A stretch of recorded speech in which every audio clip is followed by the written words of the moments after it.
Uma hora ou outra você já deve ter escutado alguma creepypasta, seja porque algum amigo contou ou até mesmo hoje em dia com a plataforma do Reddit, que recorrentemente se enche de histórias interessantes, tanto de terror, tanto de coisas suspeitas. Porém, antes do Reddit estourar, por causa das suas histórias fascinantes, eu vi a maioria das creepypastas por canais de narrações no YouTube, como o Dossiê do Felipe e o David Eric, e eu posso afirmar que após todas as creepypastas, eu mudei drasticamente.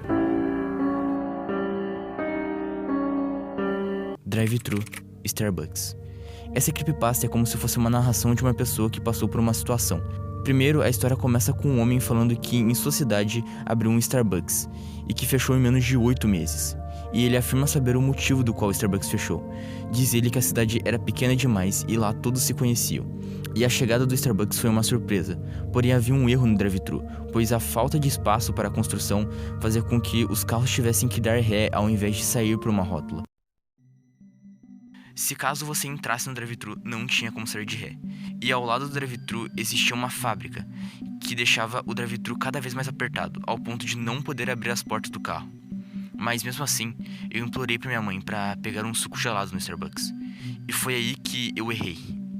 Enquanto a gente se espremia e ficava cada vez mais preso no drive-thru, eu finalmente peguei meu suco gelado e resolvi tirar uma selfie pra postar no Snapchat.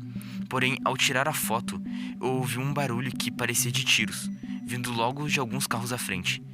E na mesma hora minha mãe achou que se tratava de barulho de moto. Só que isso não explicava os bandidos mascarados pulando de carro em carro. E os gritos de desespero ficaram cada vez mais altos, quando um deles pulou em cima de um carro que era de uma família. Assim, o bandido com a máscara de gorila pede para baixar os vidros. E assim, o homem foi baixando lentamente, mostrando a sua cara de assustado. E fala que não precisava de tudo isso. Porém, não adiantou. O cara com a máscara de gorila matou a família inteira com tiros de 12. E o carro que estava na nossa frente tinha uma mulher que tentou sair do carro, só que ficou presa entre a porta e a parede, assim sendo executada pelo mesmo homem de máscara. E assim a gente já sabia que eram os próximos. Minha mãe pediu pra mim abaixar pelo pequeno espaço debaixo do porta-luvas e colocou a sua bolsa na minha frente, quase me cobrindo por inteiro. Quando o homem de máscara pulou em nosso carro, pediu para abrir os vidros. E pela fresta pequena que eu espiava, eu não acreditei no que vi. Minha mãe, uma senhora, uma dona de casa, pegou a arma da mão do assassino e atirou até que as balas se acabassem, deixando a máscara do gorila totalmente destruída. Então, eu estava quase saindo do meu esconderijo quando eu vejo a cabeça da minha mãe explodir. Bem ao lado da minha porta, eu vi alguém usando uma máscara de Barbie. Sim, a pessoa com a máscara de Barbie continua pulando de carro em carro.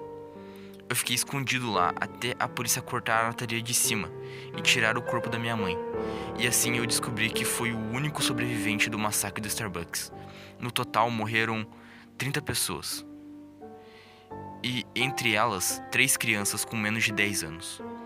O homem com a máscara de gorila foi identificado como um ecoterrorista radical, que estava fazendo tudo isso contra o Starbucks na região, pois atrairia carros e gás carbônico. Enquanto a pessoa com a máscara de Barbie não foi encontrada. O rosto de Deus.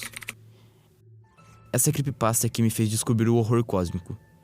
Tudo começa no ano de 2065, onde o mundo conseguiu chegar aos céus e descobriu uma fenda em Plutão, que de lá emanava uma luz pura.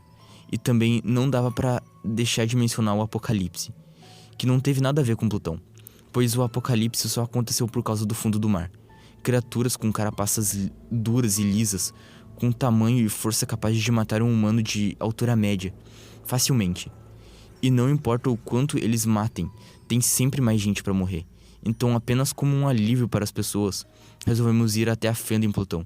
Não como uma tentativa de evoluir a humanidade, mas sim buscar ajuda do que estava do outro lado. Porém, uma frase ficou presa em minha mente quando eu saí da Terra. E essa frase foi: eu vi o rosto de Deus, e ele estava chorando. E assim eu fiquei pensando, e se nem Deus conseguiria nos salvar do apocalipse? E se tiver algo maior sobre o nosso controle? E Deus estaria chorando, pois não tem como nos salvar. Esses pensamentos eram tão perturbadores que eu torcia para a aeronave cair, pois assim eu não precisaria saber a verdade. Mas mesmo assim, conseguimos chegar em Plutão e passar para o outro lado da fenda. E de lá encontramos seres que só poderiam ser descritos como anjos, e um ser que só poderia ser Deus. Ele era imenso, como a gente, mas diferente. Quando nos aproximamos, eu sabia que ele só poderia estar vendo a Terra. De alguma forma, sabia que ele via tudo o que estava acontecendo. Enquanto eu observava todas as minhas preocupações anteriores se transformarem em uma realização terrível. Porque eu vi criaturas rasgando soldados que sequer tinham idade suficiente para beber. Eu vi esmagar cabeças de crianças pequenas como uvas. E os vi desmembrar famílias inteiras. Eu vi o rosto, enquanto via tudo isso, eu vi o rosto de Deus.